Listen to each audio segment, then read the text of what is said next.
Hey guys, and welcome back to another episode of Strange Days True Crime, where we look at stories of unsolved disappearances, murders, and unidentified in the hopes that one day they'll be solved. The unsolved identity of the VANDY JANE DOE. At around 10:30 in the morning on September 8th of 2018, a couple was driving down Sulphur Creek Road in the northwest area of Nashville, Tennessee, when they stumbled upon something strange laying in the ditch. The couple would exit their car to get a closer look when they discovered it was the remains of a human body lying just near the edge of the tree line. The Metro Police were called to the scene, and once they were there, it was determined that it was in fact a body, and it was the body of a badly decomposed woman laying just off the side of the road. It was believed that the woman's body had been there for some time. Police began to investigate and determined that the body was a body dump, and it appeared as though the taller grass around her had been pushed down in an effort to conceal her body in order to make it less visible. The woman was fully clothed, wearing black and gold leggings with the Vanderbilt University logo V in a geometric pattern, a black quarter-zip Under Armour brand top, which also had the Vanderbilt logo on it, and a Zuzats brand black running belt with a zip-up pocket that was also Vanderbilt. Along with her clothing, investigators also noted that the woman was wearing a green and black leopard print sports bra, a black undershirt, and white socks, but was missing her shoes. The woman was wearing a white metal necklace, which appeared to be missing a charm. The brand of the necklace was From the Heart. Once at the coroners, it was determined that they could not identify the woman, so she was given the name VANDY JANE DOE due to the clothing she was wearing.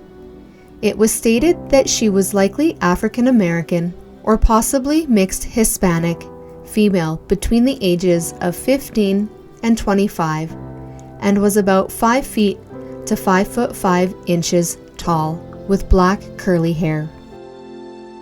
However, due to the decomposition of her body, investigators were unable to determine her eye color and weight.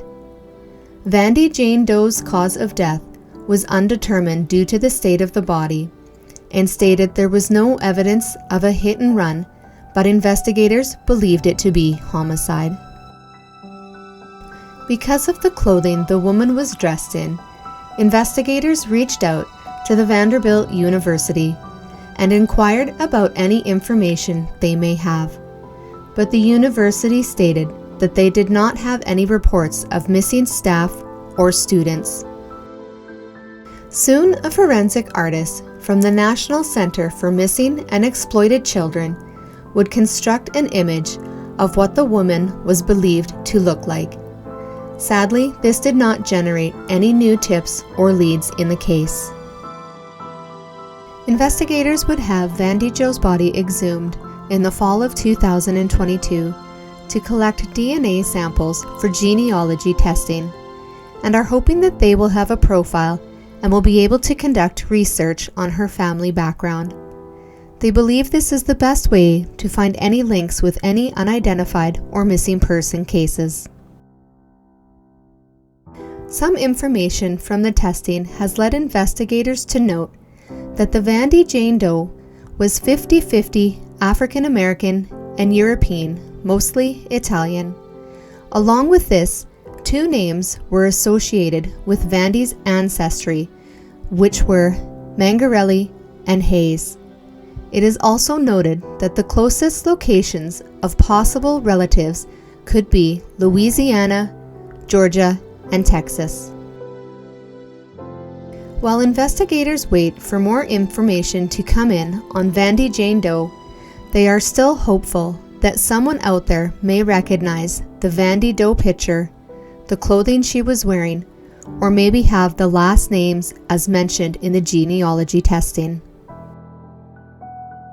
Investigators are asking anyone with information on who the VANDY Doe is or what happened to her to contact the Metro Police Department Cold Case Unit at 615-862-7329 or Crime Stoppers at 615-742-7463, and callers can remain anonymous. You can also contact the National Center for Missing and Exploited Children at 1-800-843-5678. That's it for this case. Like, share, and subscribe for more stories of these strange days we live in.